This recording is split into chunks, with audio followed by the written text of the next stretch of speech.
In late 1943, as the Third Reich struggled to hold back growing pressure from both the Eastern and Western fronts, the German High Command made a bold and desperate decision. They would create a new armored division, one unlike anything the Wehrmacht had fielded before. It would not be built from conscripts or rushed recruits. It would be forged from the finest instructors, the most experienced demonstration crews, and the most skilled technicians from Germany's premier panzer schools. This formation would become known as the Panzer Lehr Division. Panzer Lehr was intended to be the perfect expression of German armored theory. At a time when many frontline divisions were shells of their former selves, scraped together with raw recruits and old vehicles, the Lehr Division would receive the best Germany could offer.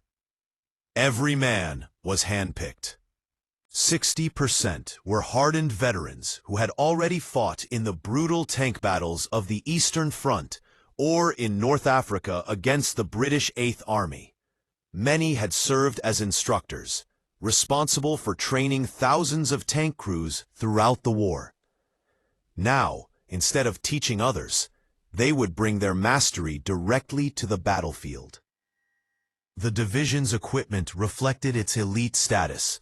Unlike most Wehrmacht divisions, which suffered constant shortages, Panzer Lehr received an extraordinary number of SDKFZ 251 armored half-tracks, so many in fact that almost all its infantry rode into battle fully armored. This alone set them apart. No other German formation had such mobility and protection. Their tank regiments were similarly formidable. Panthers, Panzer IVs, self-propelled guns, and state-of-the-art reconnaissance vehicles. Even their logistics units were better equipped than many front-line battalions elsewhere on the Western Front. Its commander was the experienced and charismatic General Lieutenant Fritz Bayerlein, a veteran of the Afrika Korps who had fought alongside Erwin Rommel. Bayerlein understood maneuver warfare better than most German generals. He had witnessed firsthand how mobility, speed, and precision could compensate for inferior numbers. And now he was in charge of a division that embodied those very principles, well-trained, well-equipped, and unquestionably elite. Yet even in its early days, a shadow hung over this armored masterpiece. Germany could no longer dominate the skies. The Luftwaffe, once the terror of Europe, was now a depleted and desperate force. Allied fighter bombers patrolled the skies over France with near impunity. This imbalance would become the single greatest vulnerability of Panzer Lehr, though few yet realized how deadly it would be. In early 1944, as Allied pressure mounted, the division received orders to transfer westward, their destination, France. For months, rumors of an Allied invasion had circulated through German ranks. Some believed it would come at Calais, others argued for Normandy. But no matter the location, Panzer Lehr was expected to be the decisive armored fist that would smash the invasion before it could gain momentum. When the division completed its move, France was peaceful. The hedgerow countryside looked almost untouched by war. Villagers continued their routines, unaware that these armored columns, gleaming with new vehicles, would soon be fighting for the fate of Europe. Panzer Lehr settled into defensive positions, training tirelessly, refining tactics, and preparing for the massive assault they all believed was coming. None of them could know that less than 6 months later, this elite force, crafted with care, rich in experience, and equipped with the best machines Germany could produce, would face an apocalyptic storm of destruction. They could not imagine that nearly 3,000 American aircraft would soon drop over 4,000 tons of explosives directly onto their positions. Nor could they foresee the devastation that would follow, transforming their proud division into shattered fragments. This is where the story begins, with an elite dream and the coming nightmare that would tear it apart. When dawn broke on June 6, 1944, Europe changed forever. The largest amphibious invasion in human history had begun, as American, British, and Canadian troops fought to establish their beachheads on the coast of Normandy. German commanders scrambled to move their armored reserves. Among the most critical of these was Panzer Lehr. Their journey toward Normandy was a battle in itself. Allied air superiority turned every road into a death trap. Columns were forced to move at night, navigating treacherous backroads to avoid detection. Despite their experience, Lehr's soldiers watched helplessly as fighter bombers shredded convoys, destroyed fuel trucks, and forced constant detours. Before they even reached the front, the elite division suffered casualties, not in battle, but under the relentless power of Allied air attack. By mid-June, Panzer Lehr finally entered combat near Caen, where British and Canadian forces pushed to break the German line. The division was rapidly thrown into the thick of the fighting. At Tilly-sur-Selle, Panther tanks clashed with British armor at ranges so close the crews could hear each other shouting. The hedgerows, deep, ancient earthworks lined with thick vegetation, neutralized much of Lehr's mobility. The division's instructors, once teaching precision maneuvers on open training grounds, now fought a brutal and claustrophobic war. The psychological toll was immense. Soldiers who had trained others now watched their own comrades fall to unseen enemies. Tanks vanished behind hedgerows only to erupt in flames.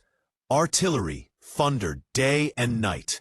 For the first time, Panzer Lehr's elite status provided no protection. They faced not inexperienced troops, but hardened Allied units backed by overwhelming firepower and constant air support. Losses grew quickly, one by one. The division's carefully trained instructors, irreplaceable specialists, and veteran tank commanders were killed or wounded.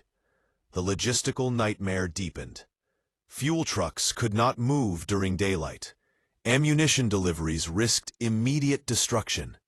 Even communication became a challenge, as radio lines were severed by bombardment. General Bayerlein saw firsthand how dire the situation was becoming. His reports to headquarters grew increasingly urgent. He complained of constant air harassment, of artillery barrages that left his men with no rest, and of mounting losses that could not be replaced. Yet he also praised the courage of his soldiers, men who continued fighting despite exhaustion, despite shortages, despite hopeless odds. Panzer Lehr's presence helped hold the line. Again and again, they counterattacked, delaying Allied breakthroughs and inflicting heavy casualties. But each day cost them more. The division's strength withered. Its elite infantry companies, once transported in armored half-tracks, now marched on foot. Its tanks were scattered, damaged, or destroyed. The once perfect formation began to resemble the same depleted units it had been created to surpass. By July, the situation around Caen reached a stalemate. Allied forces were bogged down. German defenses were stretched thin. Panzer Lehr, battered but still dangerous, formed the backbone of Germany's defenses in the western sector. And this placed them directly, fatally, between the American First Army and their planned breakout from Normandy. Operation Cobra was coming, and Panzer Lehr sat exactly in its path. A permala by late July 1944. The front west of St. Lo had become a nightmare of dust, heat, and unending tension. For weeks, American forces had struggled to advance through the hedgerows, where every field became a fortress, and every intersection required infantry to fight yard by yard. But now, General Omar Bradley prepared a bold new strategy. Instead of grinding forward, he would smash the German line with a massive carpet bombing, one of the largest aerial assaults ever conducted on a tactical target. Directly underneath this planned bombardment sat Panzer Lehr Division. On July 24th, the first bombers arrived, but heavy clouds disrupted the attack. Some American units were hit by friendly fire. Others watched helplessly as B-17s and B-24s turned back. For the German defenders, the sudden roar of engines, followed by silence, only deepened the tension. Soldiers whispered among themselves, was the attack cancelled? Was this only the beginning?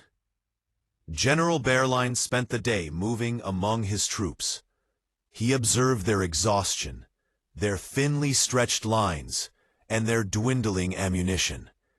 Many had been fighting for weeks without proper rest. Their once powerful armored battalions were shadows of their former strength. Yet he found his men resolute, tired, yes, but unbroken. Bayerlein knew something catastrophic was coming. For days, Allied artillery had probed German positions. Reconnaissance flights buzzed overhead. Radio intercepts suggested massive troop movements behind American lines. Even the infantry sensed it, a strange stillness in the air, a feeling that the land itself was holding its breath. All night, soldiers listened to distant engines. American armor gathered along the front.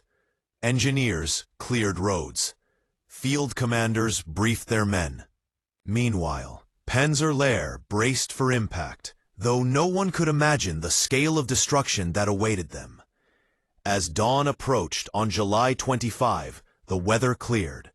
Sunlight pierced the lingering mist, and then, faint at first, came a low rumble, like thunder echoing across the sky.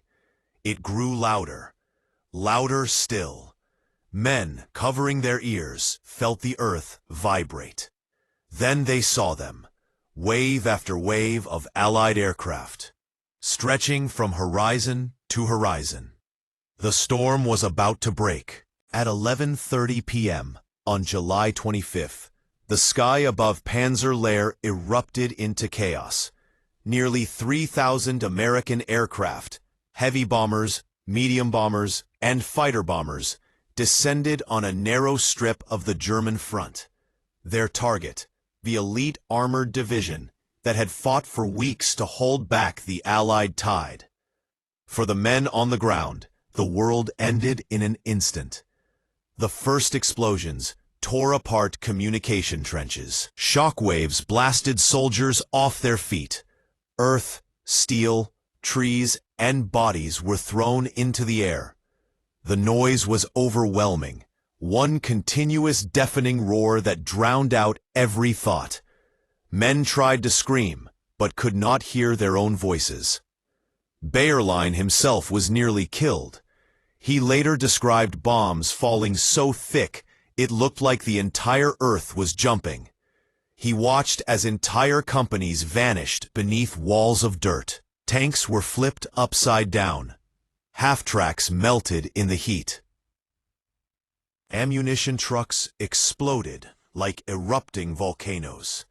The bombardment was relentless. Bombs fell in precise, overlapping patterns, creating a storm of destruction that no soldier, no matter how elite, could survive unscathed. Thick black smoke turned day into night. Firestorms swept through fields. Craters the size of houses pocked the landscape. Many German soldiers lost their sanity.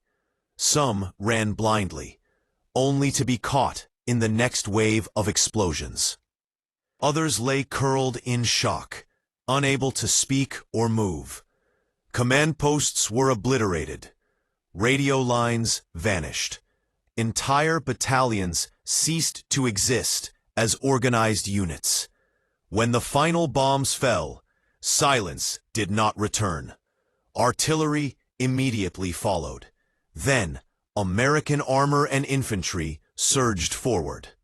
The once proud Panzer Lehr Division, shattered and disoriented, found itself unable to mount an effective defense. What had been Germany's most elite armored unit was now a scattered wreck. In the hours after the bombing, the battlefield looked like the surface of another planet. Craters stretched in every direction. Burning vehicles filled the air with choking black smoke. Dead and wounded soldiers lay among shattered equipment. The elite Panzer Lehr Division, once the pride of the Wehrmacht, had been effectively destroyed. Of its thousands of armored vehicles, only a handful remained operational. Hundreds of trucks, half-tracks, and tanks were gone. Entire companies of infantry were missing or dead. General Bayerlein himself wandered among the ruins in shock, struggling to understand the scale of what had happened. He later admitted that he felt utterly helpless, something he had never experienced in North Africa. Meanwhile, American forces moved forward with unstoppable momentum. Operation Cobra had achieved what months of grinding attrition could not. The German defensive line collapsed. Gaps opened everywhere. Units fled or surrendered. The road to Avranches was open, and with it, the road to Paris. But the cost was not borne by Germans alone. Among the American casualties was Lieutenant General Leslie J. McNair, one of the highest-ranking officers killed in combat during the entire war. His death became a somber reminder that even victory carried a terrible price. As August began, Allied forces poured through the breach. German formations fell back toward the Seine. Paris was liberated on August 25th. The war was far from over, but Normandy's stalemate had ended forever. And at the center of that turning point stood the shattered legacy of Panzer Lehr. Their destruction was more than a military defeat. It was the moment when Germany's belief in elite training, individual skill, and armored precision collided with the overwhelming industrial might of the United States. It marked the end of one era of warfare and the beginning of another. The story of Panzer Lehr is not simply about tanks or tactics.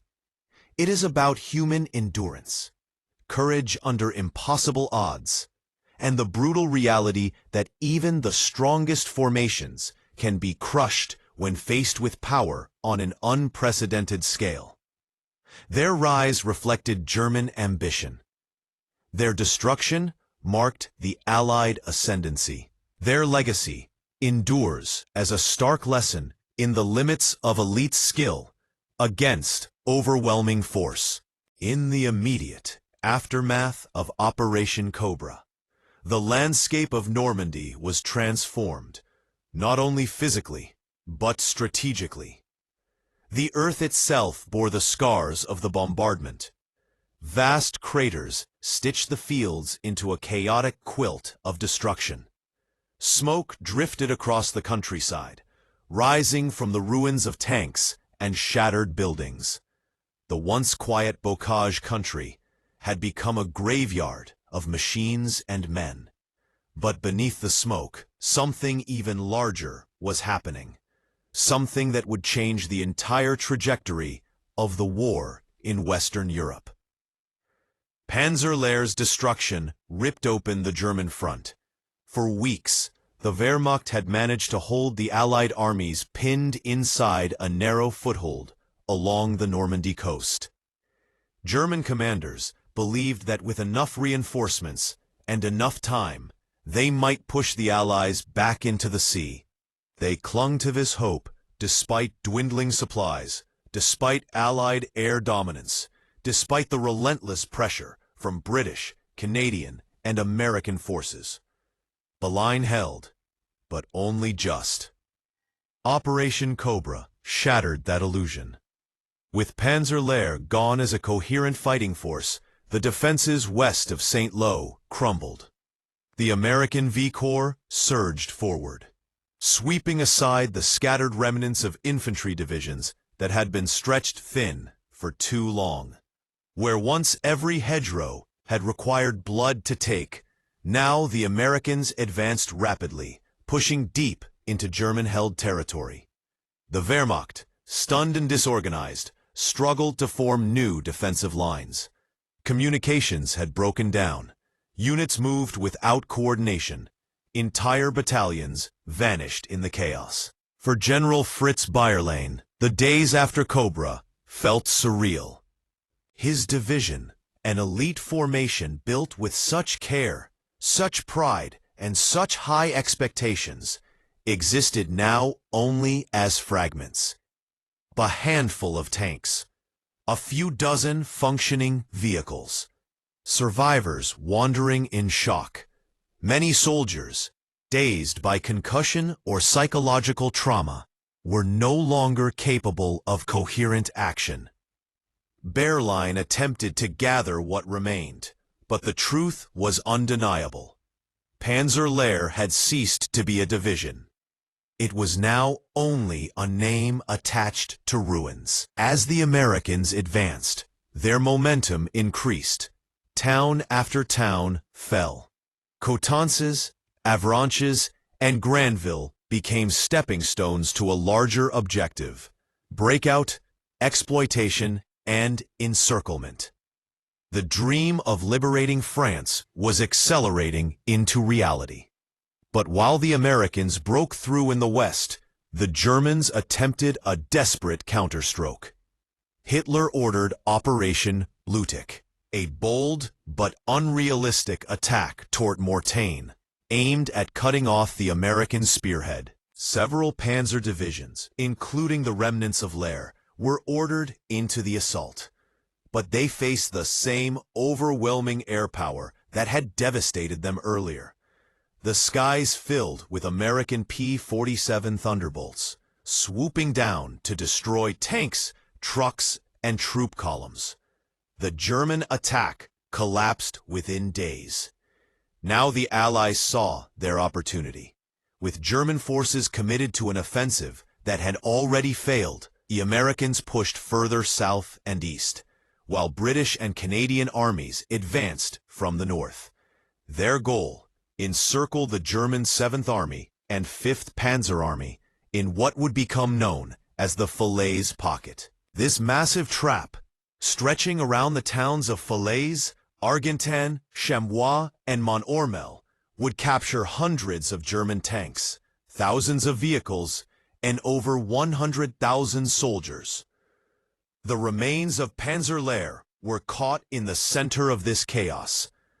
As the pocket began to close, German units fought desperately to escape. Roads clogged with refugees, wounded soldiers, horse-drawn carts, and what little armor remained. Allied aircraft circled overhead, turning the retreat into a slaughter. Vehicles burst into flames. Columns of smoke spiraled upward across the horizon. Soldiers abandoned their equipment, fleeing on foot through fields and forests. General Bayerlein tried to lead what was left of his command out of the encirclement. He later described the retreat as a vision from hell. Men stumbled through burning villages. Horses collapsed from exhaustion. Fuel was so scarce that tanks were destroyed by their own crews to prevent capture. What had once been a powerful armored division was now reduced to scattered groups of survivors, moving through a landscape filled with death. Inside the pocket, German discipline began to unravel. Officers tried to maintain order, but the situation was beyond salvage. Units mixed together. Many soldiers no longer had functioning weapons. Others fought with fanatical determination, clinging to orders to hold the escape corridor at all costs. The sound of artillery was constant. Every tree, every hedgerow, every hill became a battleground. The critical moment came at the Hill 262 ridge near Mont Ormel, where Polish armored units held the high ground overlooking the German escape route. From this position, they could see the entire pocket, a sea of vehicles and men desperately attempting to flee toward the shrinking corridor. For 48 hours, the Poles fought one of the most brutal defensive actions of the war, firing into the massed German columns and repelling repeated counterattacks. They blocked the escape route, ensuring that the pocket closed. By August 21, 1944, it was over. The Falaise pocket had collapsed, and with it, the last hope for Germany to stabilize the Western Front. Tens of thousands of German soldiers surrendered. Thousands more lay dead. Equipment that Germany could never replace was left twisted and burning across the fields of Normandy. For Panzer Lehr, the end was almost total. Of the division that had entered Normandy, with 15,000 men, hundreds of armored vehicles, and some of the best trained soldiers in the Wehrmacht, only a few hundred survivors remained. Most had escaped without equipment, without organization, and without any ability to fight effectively. Their destruction mirrored the destruction of the German position in France as a whole. The Allies now poured into the heart of France. Paris rose in liberation. German forces retreated all the way to the borders of the Reich. The war would continue for many months, but the fall of Normandy had removed Germany's last chance to win in the West. In the end, the story of Panzer Lehr is a story of extremes. The creation of an elite division built to represent the pinnacle of German military skill, and its near-total destruction by overwhelming Allied industrial and air power. Their downfall symbolized the shift in the war, marking the moment when German tactical brilliance proved unable to overcome the vast material strength of the Allies. This was the final lesson of Normandy, that no amount of training, no degree of individual courage, and no elite formation could withstand the full force of a modern industrial superpower. Panzer Lehr had entered the campaign as Germany's best. It left as a shattered reminder that the war had entered a new, unforgiving phase, one that Germany could never hope to win.